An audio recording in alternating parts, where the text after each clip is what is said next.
Hello students, good afternoon. Welcome back to our channel Softline institute. आज की इस class में मैं आप सभी से शेयर करने वाली हूँ कॉरल ड्रॉ के इफेक्ट मेन्यू के ऑप्शंस के बारे में। जैसे लास्ट क्लास में मैंने और भी मेन्यूज़ के बारे में आपसे शेयर किया था। अगर आपने मेरी वाली वीडियोस नहीं देखी है तो प्लीज़ जल्दी से जाके देखिए, और अगर आपको उनमें कोई भी डाउट होता है तो आप मुझसे पूछ सकते हैं कॉमेंट सेक्शन में। तो चलिए बिना देर के हम इस क्लास को स्टार्ट करते हैं। Mastering the Corel Draw effect menu. Corel Draw के इफेक्ट मेन्यू के ऑप्शंस के बारे में हम देखेंगे। तो adjust fine tuning for visual perfection. First is brightness and contrast. जब आप इफेक्ट पे क्लिक करते हो कॉरल ड्रॉ के अंदर, इफेक्ट में जब क्लिक करते हो तो हमारे पास कई सारे ऑप्शंस आते हैं, जिसमें पहला ऑप्शन हमारा होता है ब्राइटनेस एंड कंट्रास्ट। यानी कि इस वाले ऑप्शन की हेल्प से हम इमेज के अंदर अपने ब्राइटनेस और कंट्रास्ट लेवल को इंक्रीज डिक्रीज कर सकते हैं। तो जैसे ये वाला इफेक्ट है, वैसे आपको वहाँ पे कई सारे इफेक्ट्स शो करेंगे, जिससे हम अपनी इमेज को या अपने डॉक्यूमेंट को जो भी आप बना रहे हो उसको अलग अलग फिल्टर्स और इफेक्ट में चेंज कर सकते हो। ठीक है, उसको अलग अलग इफेक्ट दे सकते हो। एडजस्ट द ओवरऑल लाइटनेस और डार्कनेस ऑफ एन ऑब्जेक्ट। आप ऑब्जेक्ट पे भी काम कर सकते हो, इमेज पे भी यूज कर सकते हो, ध्यान रखना। And enhance the difference between light and dark areas. ठीक है, तो किसी भी ऑब्जेक्ट, किसी भी इमेज की ब्राइटनेस लेवल को आप यहाँ से इंक्रीज एंड डिक्रीज कर सकते हैं। Colour adjustment, fine tune colour, saturation, hue and tint, ये होते हैं कलर मोड्स। एंड टिंट मतलब होता है ट्रांसपेरेंसी। ठीक है, कितनी ओपेसिटी आपको अपनी इमेज की रखनी है। अ परफेक्ट मैच और to create a specific visual style. तो ये है कलर एडजस्टमेंट, जहां से हम अपनी इमेज के कलर्स को एडजस्ट कर सकते हैं।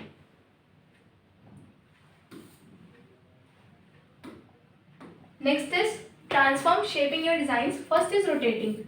ट्रांसफॉर्म अभी हमने लास्ट मेन्यू में भी उसके बारे में डिस्कस किया था। तो जो ट्रांसफॉर्म ऑप्शन होता है वो आपको हर एक सॉफ्टवेयर में बेसिकली गिवन होता है, जिसकी हेल्प से हम अपने शेप को, अपने टेक्स्ट को, अपने इमेज को, जो भी हमारा सिलेक्टेड आइटम है उसको आप इजीली रोटेट कर सकते हो। Spin an object around a central point creating a dynamic composition. और रोटेट सिर्फ एक रोटेशन का ही ऑप्शन नहीं है कि इसमें बस आप रोटेट कर सकते हो। ये एक ऐसा ऑप्शन होता है, रोटेट ऑप्शन, जिसकी हेल्प से आप कई डिज़ाइन बना सकते हो। ठीक है, आप बहुत सारे डिजाइन बना सकते हो। जैसे अगर आपने एक यहाँ पे नॉर्मल एक छोटा सा से फ्लावर बनाया, रोटेशन पॉइंट होता है, जब आप इस पर क्लिक करोगे ना तो बीच में आपको पॉइंट शो करेगा। उस पॉइंट को ड्रैग करके आपको नीचे लेके आना होता है। देन आपको एक बार बस रोटेट करना है, फिर उसी चीज को रिपीट करके आप पूरा एक फ्लावर डिजाइन क्रिएट कर सकते हो। तो ये इजीली आप रोटेट से बना सकते हो। रोटेट से हम कई तरह के डिजाइन इजीली क्रिएट कर सकते हैं। रीसाइज करना, change the dimension of an object to fit your design space और टू क्रिएट विजुअल हायरार्की। तो रीसाइजिंग में क्या होता है, अपने जो भी आपने ऑब्जेक्ट बनाया है तो उसके साइज को आप छोटा और बड़ा कर सकते हैं। Next is skewing, distort an object by pulling और pushing its sides, adding a sense of perspective और डिस्टॉर्शंस। ठीक है, स्क्यूइंग क्या होता है, जैसे अगर हमने कोई ऑब्जेक्ट क्रिएट किया हुआ है, इसके किसी भी पॉइंट को आप इजीली मूव कर सकते हैं। सिर्फ एक पर्टिकुलर पॉइंट को इजीली सिलेक्ट करके आप मूव कर सकते हैं।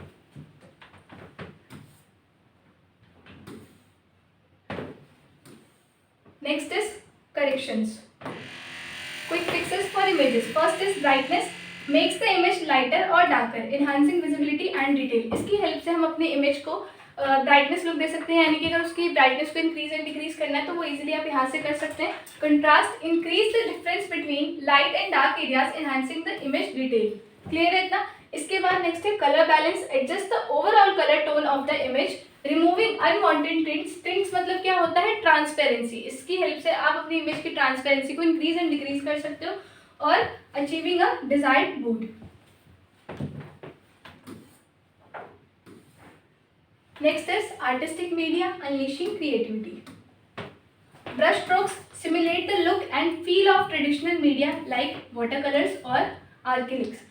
अब इसके अंदर क्या होता है, ब्रश स्ट्रोक्स अभी आपने नॉर्मल देखा कि जब भी हम कोई डिजाइन बनाते हैं तो नॉर्मली आप कोई भी ब्रश लेते हो और उससे डिजाइनिंग करना स्टार्ट करते हो। बट जब आप आर्टिस्टिक पे क्लिक करते हो ना, तो आर्टिस्टिक एंड कैलीग्राफी में आपको कई सारे ऐसे इफेक्ट मिलेंगे जो क्रिएटेड होंगे, जैसे सिंबल्स टाइप होंगे, बने बनाए होंगे। ठीक है, calligraphy effects create elegant flowing lines and text effects adding a touch of artistic flair. अगर आपने कोई टेक्स्ट बना रखा है, मतलब कोई टेक्स्ट आपने लिखा हुआ है और उस पर अगर आप इसका यूज करोगे तो फिर आप उसमें कई सारे डिजाइन को उसमें यूज कर सकते हैं। जैसे कैलीग्राफी में सिर्फ एक इफेक्ट नहीं होता, काफी सारे इफेक्ट होते हैं, जिसमें आपको अलग अलग ब्रशेस के स्टाइल देखने को मिलेंगे। कुछ इस तरीके से हो गया, कुछ इस तरीके से हो गया।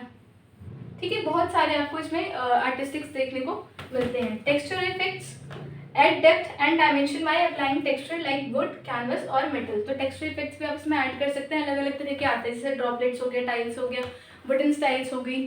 तो ये सारे स्टाइल्स हमें टेक्सचर्स में मिल जाते हैं। ठीक है, जब आप आर्टिस्टिक पे क्लिक करते हो तो हमारे पास साइड में पैनल भी ऊपर हो जाता है, जहाँ पर आपको काफ़ी सारे ऐसे आर्टिस्ट मिल जाएंगे, जैसे कुछ टॉफीज़ है, कुछ गिफ्ट रैपर्स है। अगर आपने कोई शेप बनाया है नॉर्मल शेप, तो वो जो भी आप वहाँ से सिंबल चूज़ करोगे ना, तो उसी सिंबल से वो आपका शेप जो है वो कन्वर्ट हो जाएगा इस तरीके से। जैसे काफ़ी सारे सिंबल्स हैं तो आप देखोगे इसमें डिज़ाइन बन जाएगा। कोई भी बॉर्डर है, अलग अलग स्टाइल्स आपको वहाँ पे देखने को मिलेंगे। ट्रीज़ है, फ्लावर है, तो वो आप अपने डॉक्यूमेंट में यूज़ कर सकते हैं।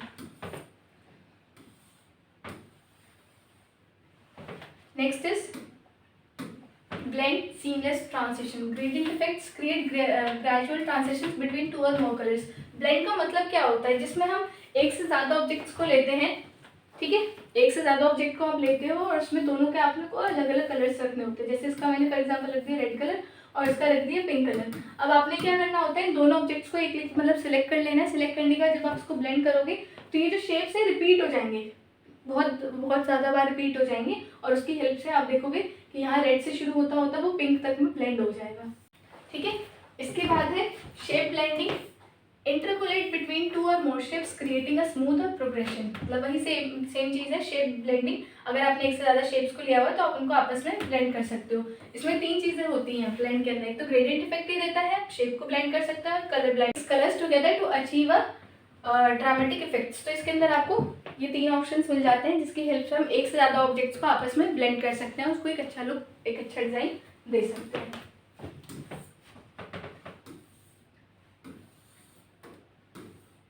Next is contour. Contour building depth and dimension. First is offset outlines create parallel lines around an objects adding depth and dimension. तो इस ऑप्शन से क्या होता है, जो भी आपने बनाया है उसके अंदर एक पैरेलल लाइन ही क्रिएट कर देगा और उसकी डेप्थ एंड डायमेंशन को हम इंक्रीज डिक्रीज करके उसको 3D टाइप का लुक दे सकते हैं। सेम एज ये है 3D like effects simulate a sense of depth by adding layers और contour lines highlighting and outline effects emphasize the edges. तो इसमें वही चीज़ है कि जो हम आउटलाइंस क्रिएट कर रहे हैं, जो भी आप ऑब्जेक्ट बना रहे हो उसके अंदर इफेक्ट्स ऐड करके उसको 3D स्टाइल में कन्वर्ट करना। Next is extrude, bringing objects to life. Depth and shadow adds a sense of realism to your designs. ये करता है जो भी आपने शेप बनाया है उसके पीछे उसकी डेप्थ यानी कि गहराई कुछ इस तरीके से आप देख सकते हो। जैसे क्यूब टाइप है ना, तो इसकी डेप्थ कितनी इंक्रीज करनी है, इसमें शेडो ऐड करना है, तो वो आप यहाँ से इजीली कर सकते हो। Visual interest enhance the overall depth and dimension of your object. Dimension को बढ़ाएगा, गहराई को बढ़ाएगा। डेप्थ मीन्स गहराई, कितना आपको उसको और आगे तक लेके जाना है। 3D simulations create an realistic 3D representations of your design. जब उसकी डेप्थ को इंक्रीज करेगा, जब आप उसमें शेडो ऐड करोगे तो वो कुछ इस तरीके का 3D शेप में कन्वर्ट हो जाएगा। क्लियर है। फिर इसके बाद इसमें आते हैं लेंस डिस्टॉर्टिंग रियलिटी। जब आप लेंस पे क्लिक करते हो तो हमारे पास कुछ ऐसे ऑप्शंस होते हैं जिसकी हेल्प से हम अपने डॉक्यूमेंट या अपने इमेज को अलग अलग लेंस की हेल्प से देख सकते हैं, जिसमें वो आपको अलग अलग वे शो करेगा। जैसे ये वाला है थोड़ा ब्लरी शो कर रहा है, ये वाला बिल्कुल प्रॉपर शो कर रहा है साउथ लाइन के साथ, और एक ये वाली इमेज है जिसमें प्रॉपर एक लेंस बन के आ रही है। तो लेंस में हमारे पास कई सारे ऑप्शंस होते हैं, जैसे फिश आई होता है और मैग्नीफाई होता है, जिससे हम अपनी इमेजेस को जूम करके देख सकते हैं। फिश आई में सिर्फ एक पर्टिकुलर एरिया, जैसे बीच वाला एरिया को देखना है तो सिर्फ देखो आप ये चीज़ शो कर रही है, तो वैसे ही फिश आई में होता है कि जो आपको एरिया देखना है सिर्फ उसी को वो जूम करके शो करेगा। इसका देखना है तो सिर्फ इतना पार्ट जहाँ पर भी आपका कर्सर रहेगा सिर्फ उसी को वो जूम करके शो करता है। Next is power clip. The power of clipping complex designs create intricate compositions with objects confined to a specific shape. तो पावर क्लिप क्या करता है, कोई भी अगर आप शेप लेते हो ना, चाहे वो सर्कल हो, चाहे वो स्क्वायर हो, चाहे वो हार्ट शेप हो, तो उसके अंदर आप किसी भी इमेज को इजीली इंसर्ट कर सकते हो। जैसे आप देखते हो ना हमारे डॉक्यूमेंट्स में जो इमेजेस लगी होती है वो ज़्यादातर सर्कल शेप में होती है, लेकिन हम देते तो पासपोर्ट साइज फोटोज़ है ना। तो पासपोर्ट साइज फोटो तो स्क्वायर में ऐसे लगी होनी चाहिए, बट वो जब सर्कल में कैसे फिट करते होंगे किसी भी इमेज को, तो वो हम कर सकते हैं पावर क्लिप की हेल्प से। बस आपको क्या करना है, एक आपको सर्कल लेना है, साइड में आपको इमेज लेना है, आपको इस सर्कल को इसके ऊपर रखना है, दोनों को सिलेक्ट करके आप पावर क्लिप का यूज़ कर सकते हो, ठीक है। या फिर पहले आप इमेज सिलेक्ट करो, पावर क्लिप पे क्लिक करो और इसके अंदर क्लिक कर दो, तो वो इमेज अपने आप इसके अंदर इंसर्ट हो जाएगी। आपको वहाँ कुछ ऑप्शंस मिलते हैं जहाँ से आप अपने इमेज को एडिट कर सकते हो कि आपको किस प्लेस पे उसको रखना है, ठीक है। क्लियर है इतना। तो ये था हमारा last slide, and I hope कि आपको ये क्लास समझ में आई होगी कि कैसे हमने इफेक्ट्स को यूज़ किया, मतलब कैसे अपने इमेज के अंदर सभी इफेक्ट्स को यूज़ कर सकते हो, उसकी लाइटनेस इंक्रीज डिक्रीज करना, उसमें ट्रांसफॉर्मेशन करना। तो आज के लिए इस क्लास में सिर्फ इतना ही। Thank you so much.